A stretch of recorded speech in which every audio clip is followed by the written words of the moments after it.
Tesla's up a little bit. The S&P 500's up a little bit. Yeah, we'll take it.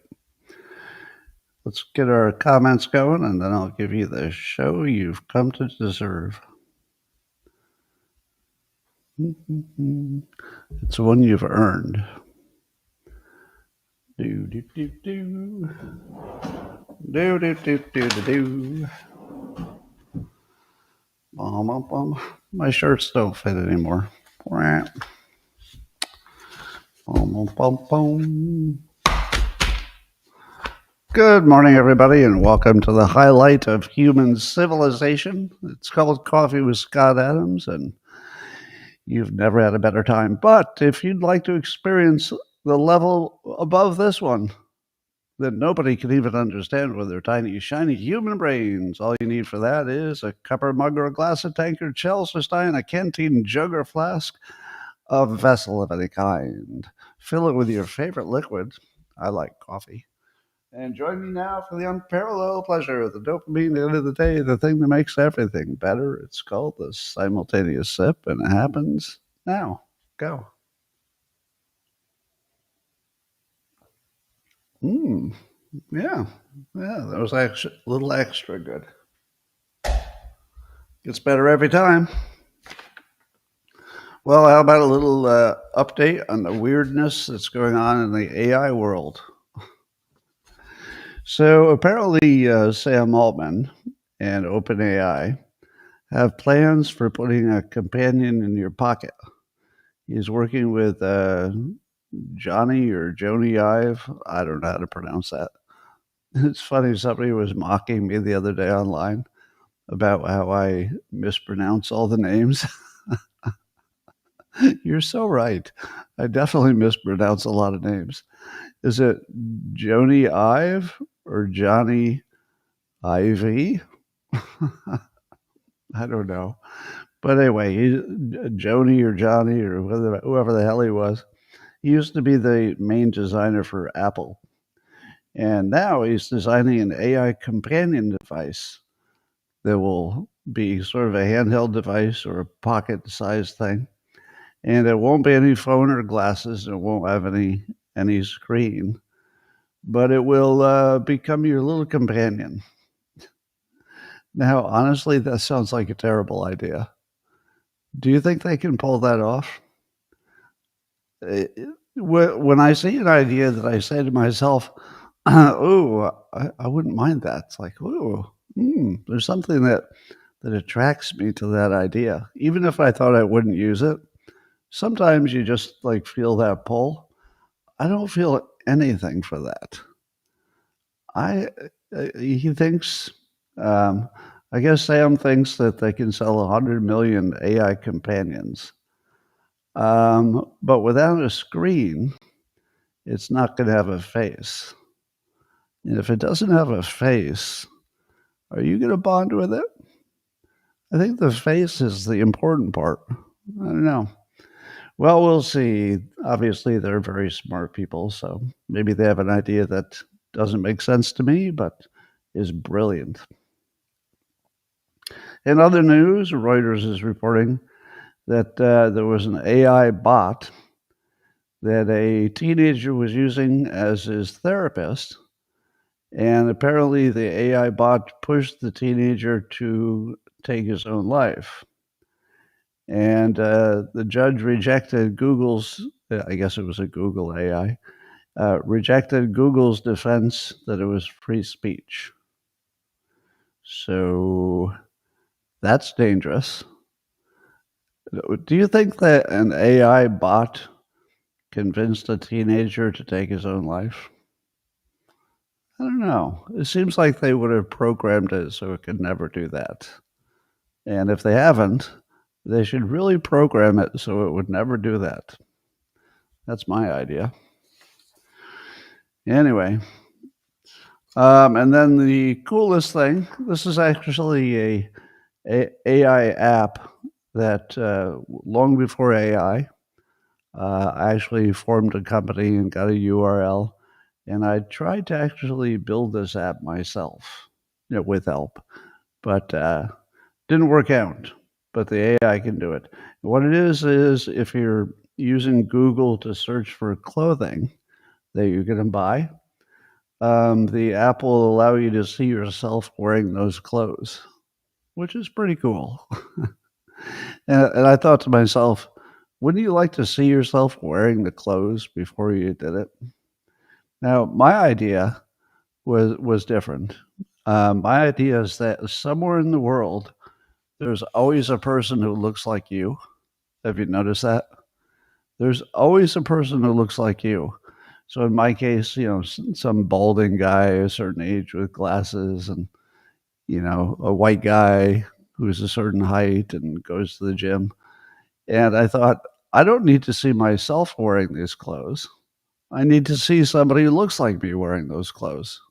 So I thought if you could just get people to put on a shirt that they like and then take a picture of themselves, I would just learn where I could find the people who look like me and then say, oh, there's my doppelganger. Looks good in that shirt. I'll buy that shirt. Anyway, the AI is a much better version. Also, according to Rowan Chung, who talks about AI on X, there's now the Google Meet app that's basically like Zoom, but Google's version, allows you to do instant translations. So you could speak in English and have it come out instantly as Spanish on the other side, and vice versa. They're going to add some more languages. But weren't you waiting for that? Doesn't that seem like that's so Star Trek to have an instant universal translator? It's not universal yet, but doesn't look like it'd be that hard to add the universal part. Anyway, so I got a story for you. Do you like stories? A little personal story. So I'm going to tell you a story before the story. Some of you have heard this, but it'll kind of dovetail with the other story. So in the 70s, my first job was a bank teller in San Francisco. And one day, this very distinguished gentleman wearing a nice suit came up to my window and he said, I'd like to cash this check. And I said, do you have an account here, sir? And he said, no, I don't have a personal account here, but my company banks here. And of course, I had been well trained, so I knew that wasn't good enough. And I said, well, you're going to have to get an approval from one of the managers because I don't have the authority to cash a check for somebody who doesn't have a personal account here. So he had already waited in line. And I said, there's the managers over there. Just go over there and get one of them to approve it. So I waited for the argument because that's usually where the trouble starts. Like, you lousy bank, you're going to make me wait in line. I'm not going to do, but nothing like that happened. He was just perfectly professional and good-natured about it. So he immediately goes over to where the managers are, and I'm kind of watching out of the corner of my eye while I'm doing my other transactions. And I see my supervisor running, like actually running. And I thought, why is she running? And she was running to the manager. And then the manager comes out, and it looked like he was sort of jogging too. It's like, why are they in such a hurry? What's going on with these two people? And then they signed. They must have approved it.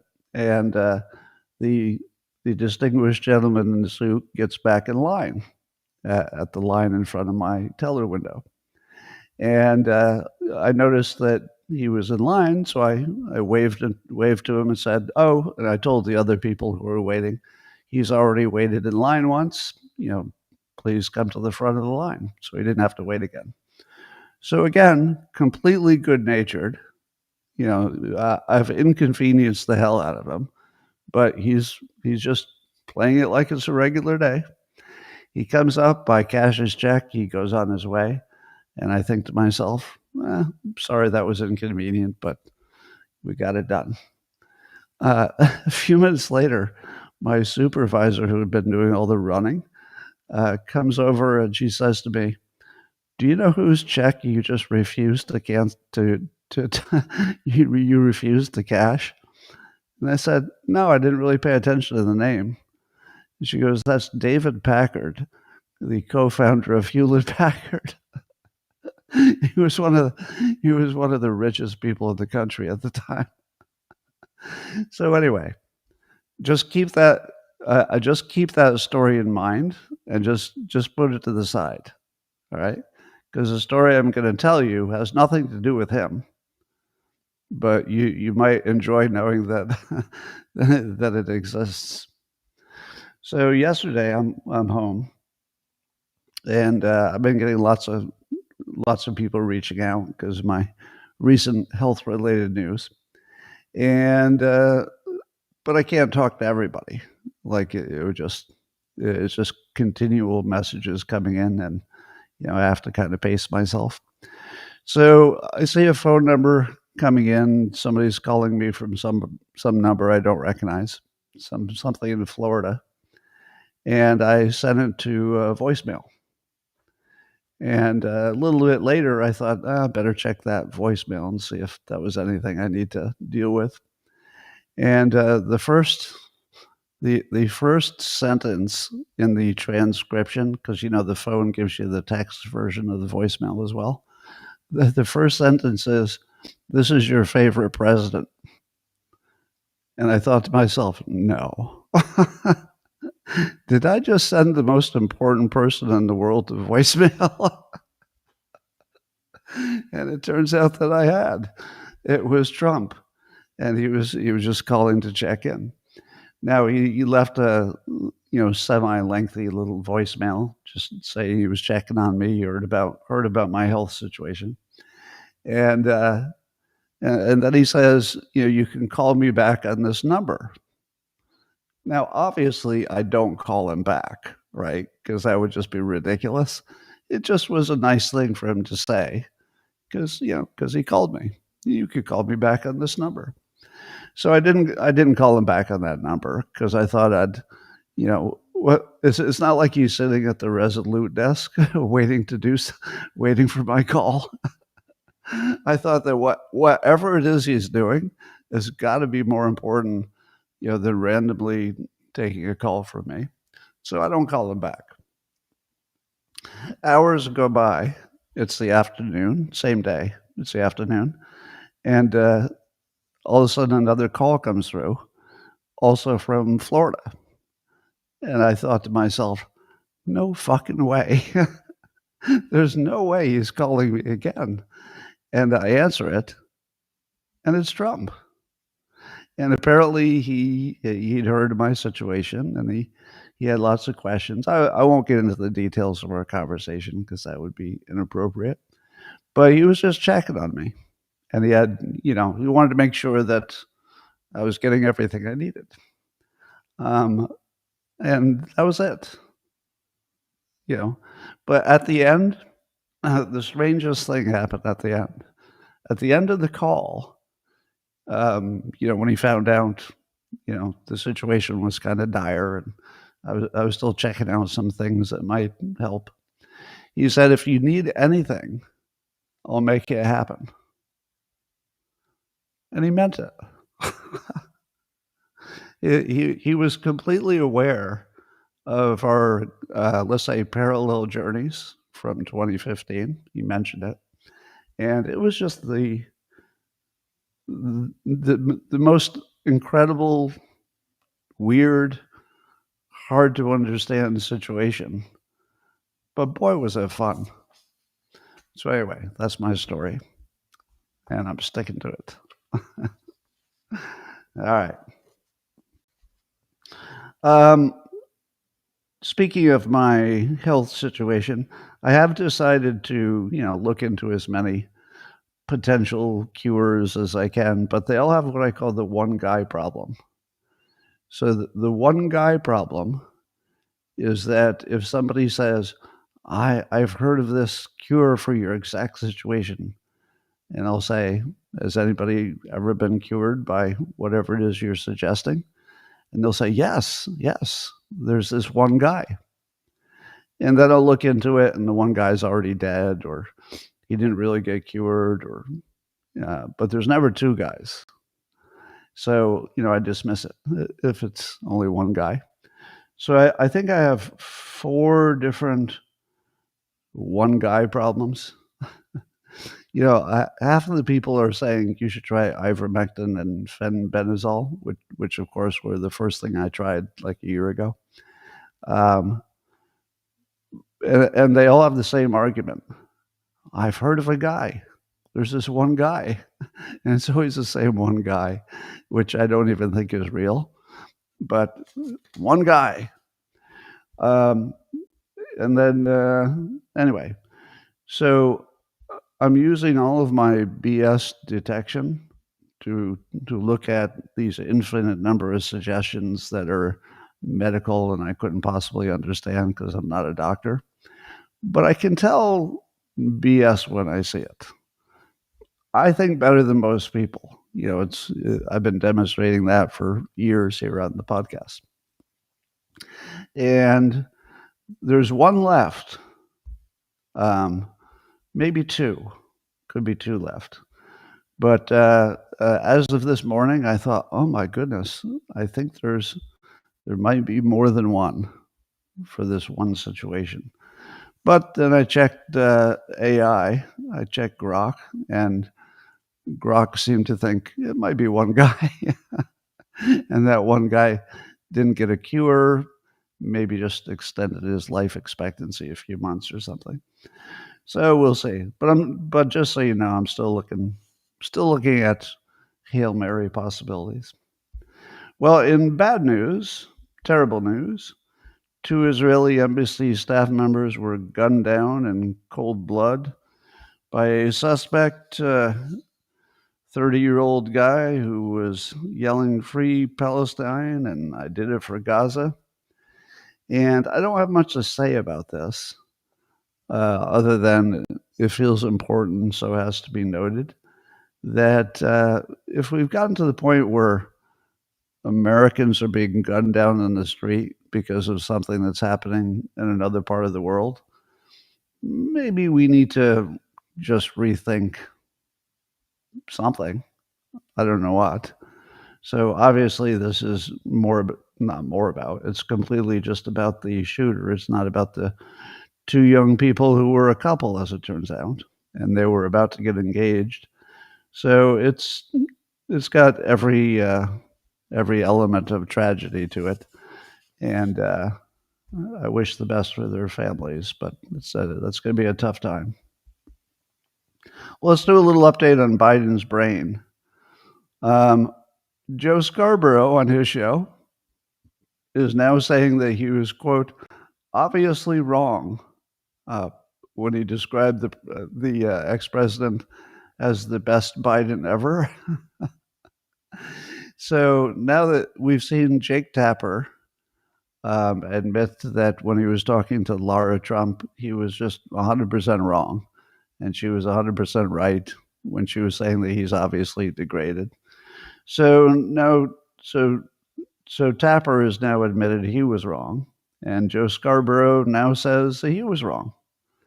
Although I think both of them say that they didn't see personal specific problems with him, but they didn't have that much contact with him, I guess. Scarborough did actually have a little more contact with him, but there's some thought that maybe Biden always waited until he was in better shape to contact him. Maybe. And then another update, Jake Tapper told Sam Harris, he was on Sam Harris's podcast, I guess, that one of the reasons that Biden's aides were sort of blinded to the fact that Biden was doing so poorly is because he always seemed cognitively weak. Imagine this being your reason that you couldn't tell your boss was cognitively impaired, because he was always cognitively weak. And this is what Jake said. He said that they weren't sure what was going on because he was always kind of prone to some of this behavior, even when he was in fighting form. long-winded, pointless stories and forgetting names and such, gaffes, lies, all those things. Now, correct me if I'm wrong. Did we not just go through years of being told that Trump was the one who lies? And now after the fact, Jake is just sort of matter-of-factly stating that his aides probably couldn't tell when Biden was having a bad day because he always lied.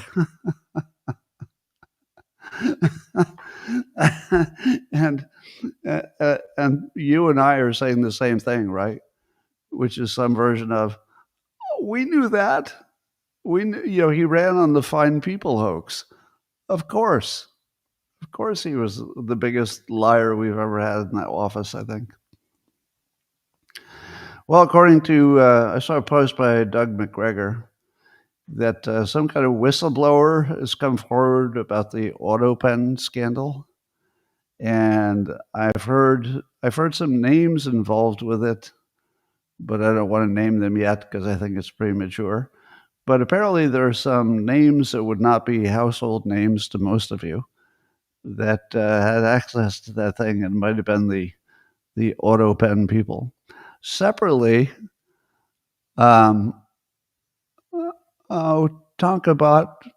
go fuck yourself. Seriously, just go fuck yourself.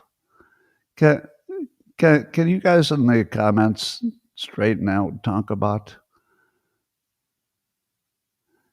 Because you just crossed the line. You crossed that line pretty hard. All right. According to Nike, I saw this on a post by Unusual Whales. Nike says they're going to increase their prices on footwear because of the tariffs. So if you were going to pay between $100 and $150, you might get a $5 hike, while sneakers priced above $150 will see a $10 increase. To which I say, would anybody notice that? Do you think that there's anybody who is going to pay $150 for sneakers who would not buy them because they're $160? They say, oh, darn it. I thought these would cost $150, but it looks like they're $160. I don't know. To me, that doesn't seem like the end of the world. Remember all the warnings we were getting that the tariffs were going to blast your prices and the economy was going to fail? I feel like they're going to sell the same amount of footwear. So they might be absorbing some of it, but they don't say. But then there's a story, the Washington Times is reporting that Target stores, thinks they can adapt and offset most of the tariff costs by reducing their reliance on China. So they're already working hard to make sure they don't have too much sourcing from China. So Target won't have at least ridiculously higher prices because of it. And we are at Home Depot wasn't going to have much higher prices. So we might see story after story of big companies that figured out they were just going to absorb it or adjust it or something. So this would be the most surprising outcome if the Trump administration was completely right, that the tariffs got us what we wanted with minimal change in prices. Could be. It's entirely possible. I got to say I was skeptical because I didn't know what was going to happen. We've never been in this situation before. But it would be pretty amazing if Trump was right about this, that the retailers would just adjust or absorb it or find other sources if they tried hard enough. It looks like that's what's happened so far, but it's a little bit early. You probably heard that the House, it's not a law yet, but just the House passed the Big Beautiful Bill. Now, I got to say that I've never heard anybody brand a spending bill before. I think Trump's the first one who ever did that. And it's kind of genius that he's calling it the big, beautiful bill because it would be easy to turn down a continuing resolution or some boring damn thing. But how do you say no to a big, beautiful bill? Well, anyway, so that's passed. Now, and then they say that this is the Wall Street Journal's reporting. So this is the wording in the Wall Street Journal. They're talking about how it would increase the deficit by 2.7 trillion, and the Wall Street Journal says that figure was causing discomfort. Discomfort, they say, for some Republicans as the national debt and bond yields climb. Republican leaders say that faster economic growth from Trump's policies would fill the gap and make it deficit neutral, a point that many economists dispute. Now, that's it. So the Wall Street Journal, which is sort of the premier financial reporting entity in the country, they do point out that the bill would add to the deficit. But you know what's missing? The part where the whole country crashes in on itself because the deficit is too big. There's something wrong with the way everybody's talking about this. And I saw a post on X from Data Republican,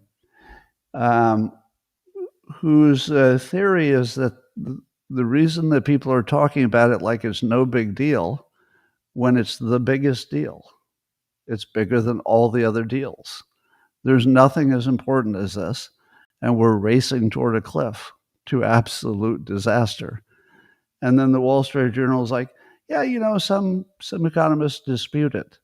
Really? That's the best you can do is some economists dispute it and, well, you know, Trump says that growth will take care of it. No, it won't. Nobody thinks that. Nobody serious thinks that.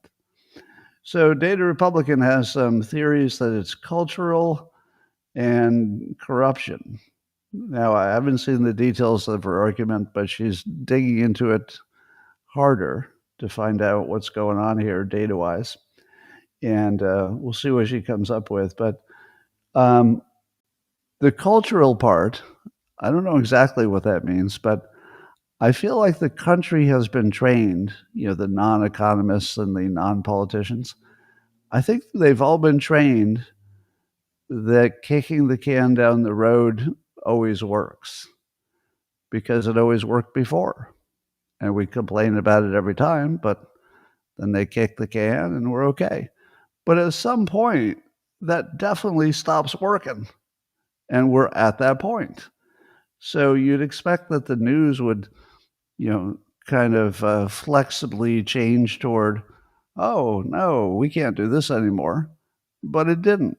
That would be the cultural part, I guess, that as a culture, we've just decided it's not a problem, so we treat it like it's not, even though we're blithely heading toward the cliff.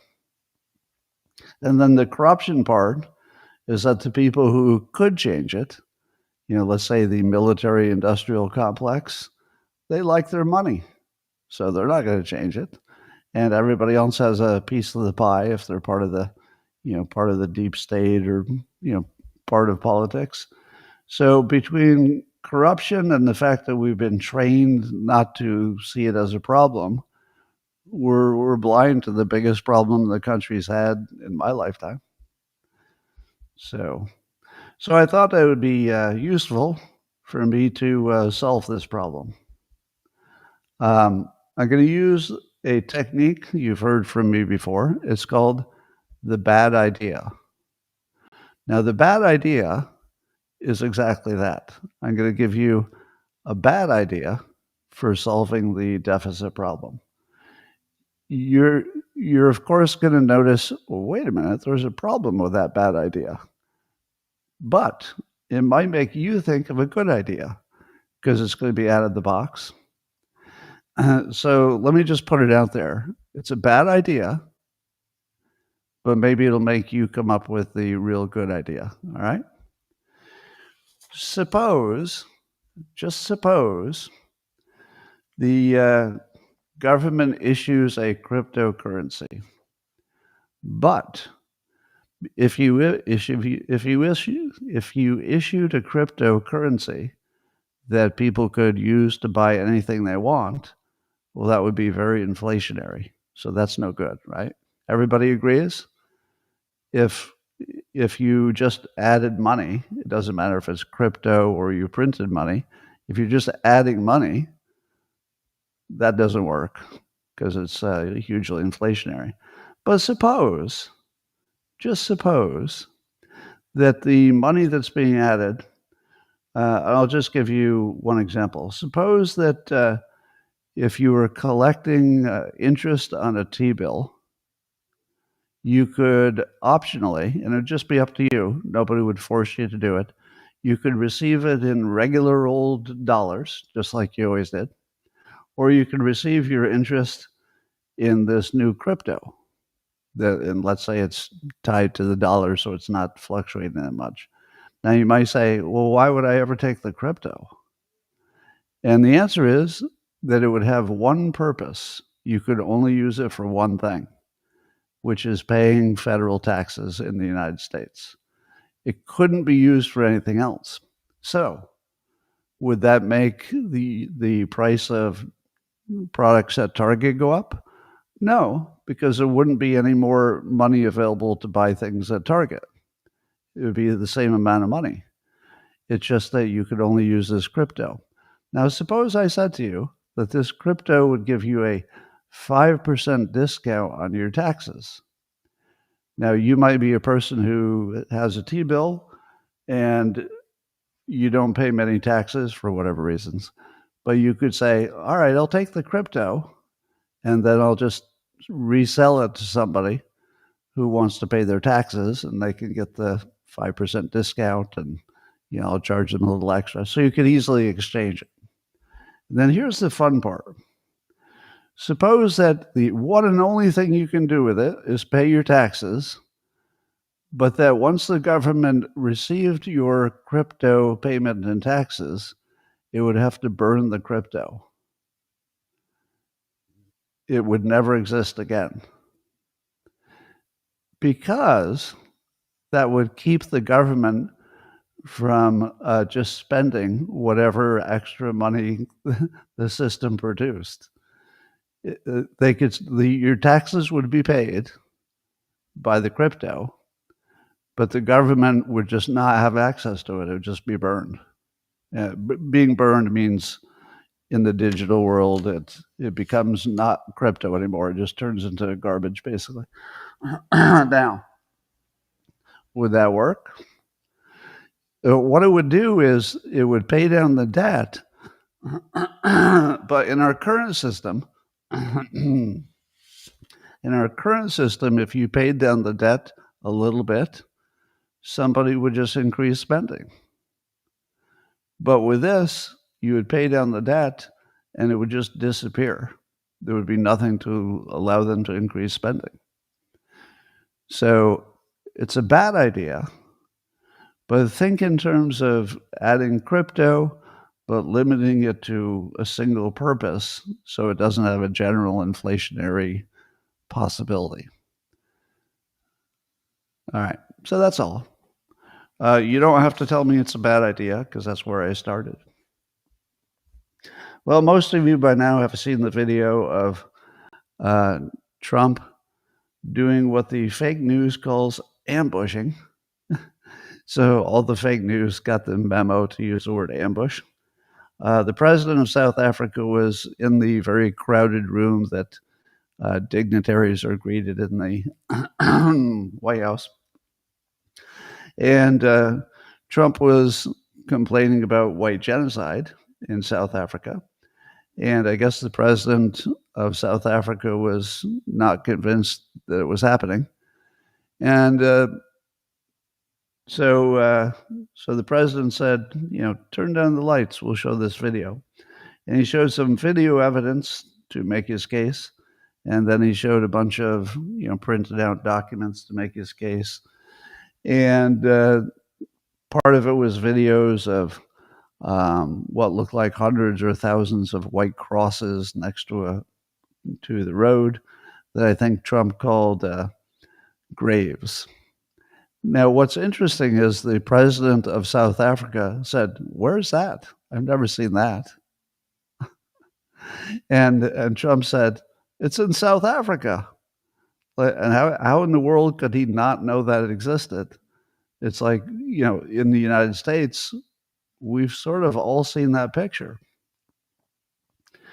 And so I said to myself, oh, and Elon Musk was there giving a death stare to the president because he's, quite invested, at least emotionally invested in his old country.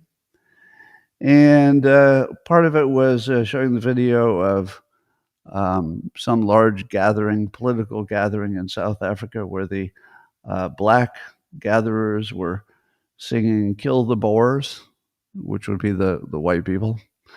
And so I said to myself, I wonder if there's another side to this argument. So I went to Grok, and I asked Grok, because it was aware of the event, if the argument that Trump was making was valid. And Grok said, nope. Now, I'm not saying that, all right? So what I'm telling you is that Grok said it's all debunked. Now, here are a few things it said. All those white crosses, those don't exist.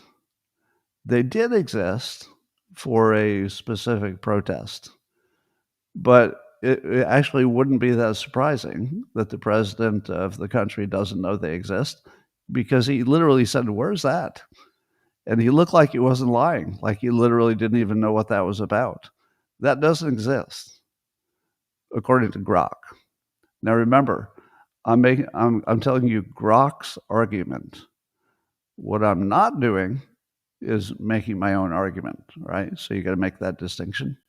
I'll tell you my own argument when I do this.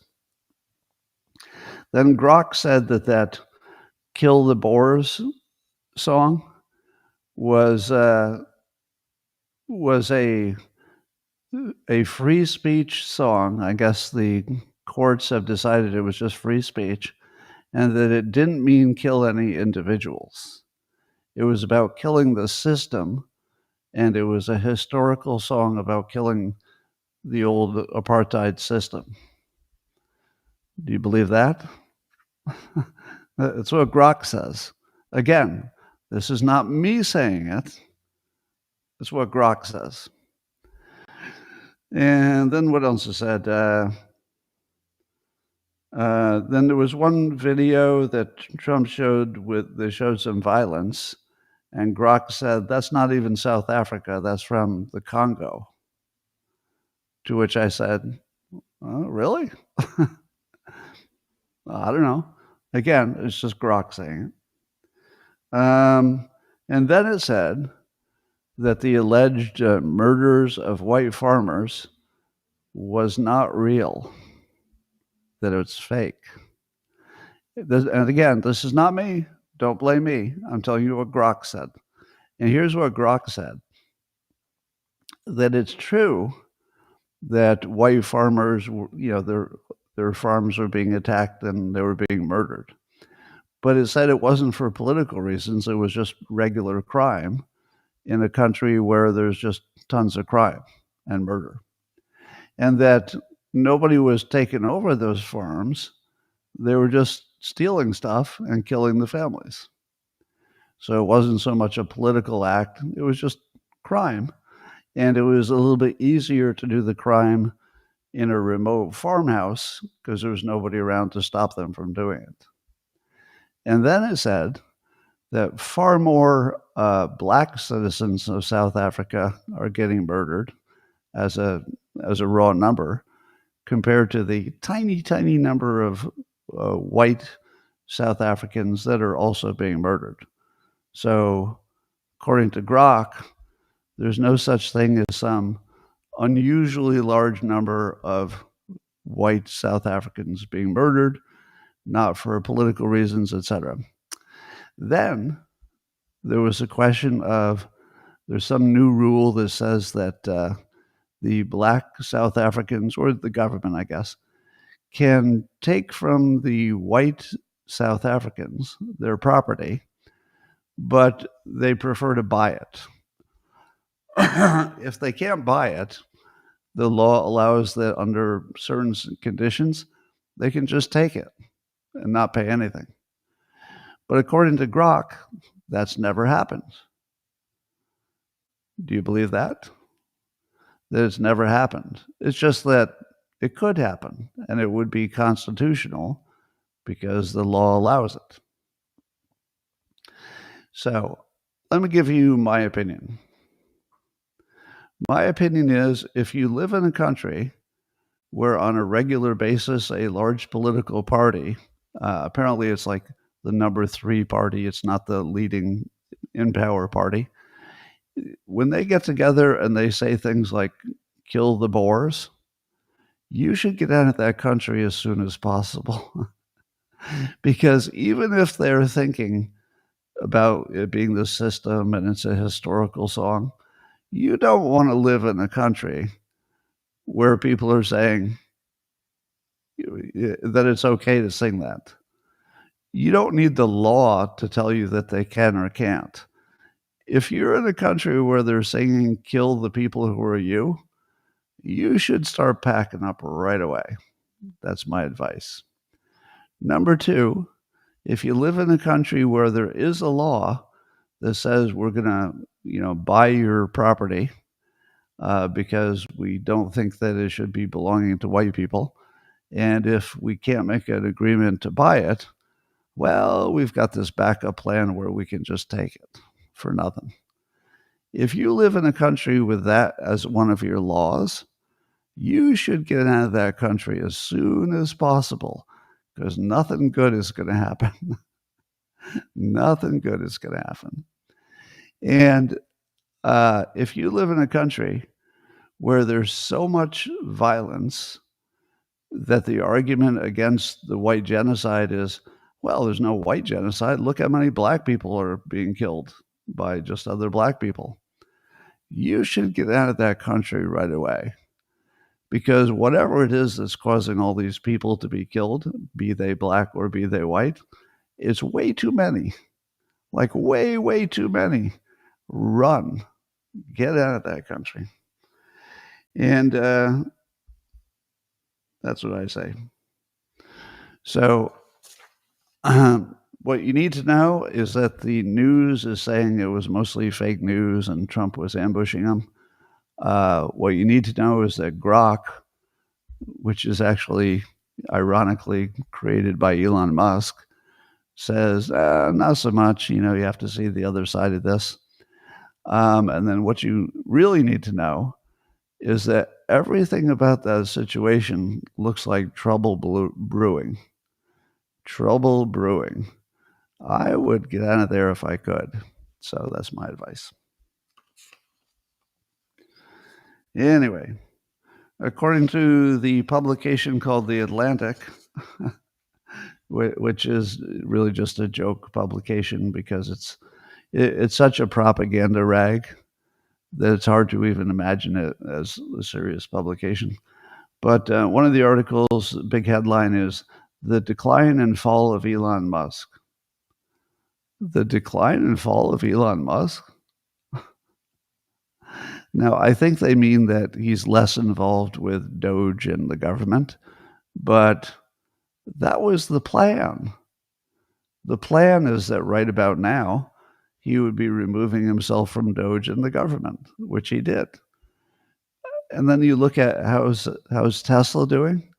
The stock is like totally recovered, and he's on the verge of unleashing robots for what could be the largest product launch of all time. And that's not even counting the the self-driving auto cabs.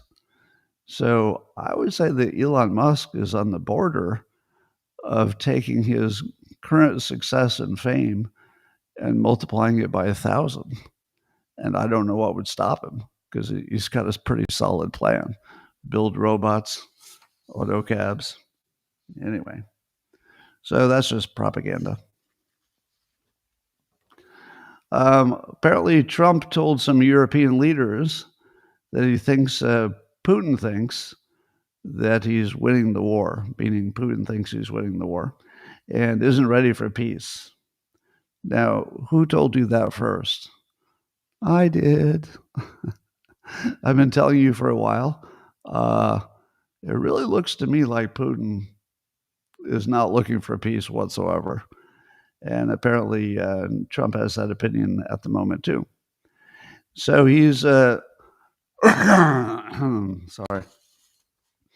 Trump is shifted from talking about sanctions to proposing some lower level talks, including the Vatican, which is funny because it just offloads the failure to the Vatican so that the Pope can be responsible for whatever doesn't happen well. But here's my take. What the hell are you going to do? Are we going to weigh in and start refunding Ukraine like that would work and that Ukraine would win the war? I don't think we're going to do that. Is Europe going to fund them so they can win the war? I don't think they can. Are we going to give them enough drones and robots that they don't need any humans and they can hold off the entire Russian army? Well, I don't know if we're right at that point yet. Maybe. But are we going to let Ukraine fall? Because it looks like Putin's just going to chew on it until he gets everything he wants. So my question is, what options do we really have? I'm pretty sure that even the worst sanctions wouldn't change Putin's mind if he thinks he's winning that war. I think he would just figure out a way around the sanctions. So, do we have any options? I can't think of any. So I guess Ukraine will just get ground down and Putin will have his way and control Ukraine. Does it look like that's what's going to happen? Yeah. Well, I've got no idea how you can do anything except lose Ukraine at this point. No idea. Well, according to the Associated Press, Canada is in talks with the U.S. about joining its so-called Golden Dome. That would be our missile defense system, because it wouldn't make a lot of sense for Canada to build its own missile defense if it could just pay a little, not a little, but it could pay to be part of our defense system that we're building. So I do like the fact that Carney is just sort of a good businessman, and he's just, well, why would we build it ourselves? It would just make more sense to partner. Now, do you remember when, it wasn't long ago, when the fake news was telling you that all the other countries were not going to be able to deal with the United States because we'd insulted them, and they're all mad and they'll never do business with Trump. And then Trump goes to the Middle East and he's treated like a god king. And then he has one meeting with Carney and they're just best friends, and Carney wants to be part of our missile defense to presumably pay for it. But I was telling you the whole time that it's a transactional world. If Trump offers value to other countries, those other countries will treat him with the utmost respect. That's it. That's the whole story. Nobody's getting insulted. And if they did, it wouldn't last. They'd get over it right away if they had some economic reason. So there's another example of that. According to the New York Post, Syria, with its new leader, is talking about joining the Abraham Accords and normalizing relationship with Israel. Do you think there are any catches to that? Oh, yes, there are. They want assurances that Israel would stop bombing Syria. I don't know if they're going to get that. They want Israel to stop fomenting sectarian divisions. I don't know what they're doing there, but if it's good for Israel, they're not going to stop doing it. And they want to reach a negotiated arrangement regarding the Golan Heights. Well, I think Israel already has what they want, right? It's not like they're going to give a little bit of the Golan Heights back to Syria.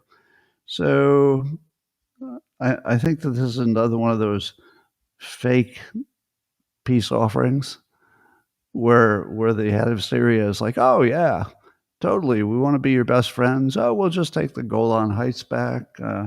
We'll negotiate it. Of course, we're not animals. So I don't think these look like pretty big problems. I don't know if they can negotiate those away, but maybe. Here's some news. France has a new laser rifle that can melt, like that's small enough that one soldier can hold it like a bazooka, and it can melt electronics from 500 feet away, and it doesn't make any noise. So the only noise you'd hear is the electronics burning from 500 feet away. Now, if it's small enough that a soldier can carry it, I would not want to be on the other side of that laser, because if it can make electronics catch on fire, it could make your head catch on fire pretty quickly.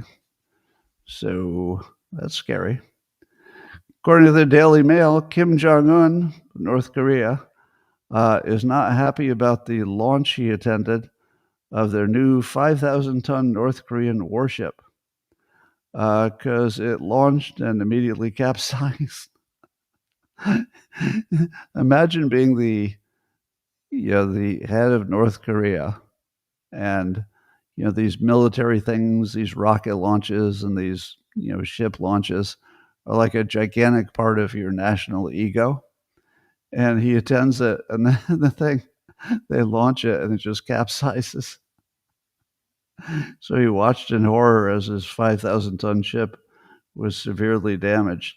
I think they could figure out a way to right it, because it didn't sink. It just turned sideways. I think it's still floating. So we'll see if they can salvage that. But that's, can you imagine being whoever was in charge of launching that thing? You're standing next to the dear leader, because you had an important job. You're the one who was in charge of making sure this thing got built and launched, and the Kim Jong-un is like right next to you, shoulder to shoulder, and you're like, man, this is the best day of my career. I could get extra food rations based on this. I'm really killing it. And then your ship gets launched and it just turns sideways in the water, and you're standing right next to Kim Jong-un. That would be the scariest thing that could ever happen to a person. Like, what the hell would you say? Oh, it's okay, boss. I'll get it next time. All right. So I saw Dom Luker was reporting that we learned from the Diddy trial that Diddy had ecstasy pills that were printed with the face of Obama on them. And there were red Obamas, green Obamas, and orange Obamas, and blue Obamas. But you could take these pills if you went to one of his freak-offs. Okay. Do you think Obama was in any way implicated in any of that? Or they just thought it was funny to put his face on their ecstasy pills? I don't know. I haven't seen any indication Obama is connected to any of that, but he's connected to the pills. All right. That's all I got for today. Oh, there's a good picture there in the comments. I'm going to say a few words to the locals people privately. And the rest of you, thanks for joining. I will see you tomorrow, same time, same place. And hope you enjoyed it. All right, locals, coming at you in 30 seconds if everything works the way it's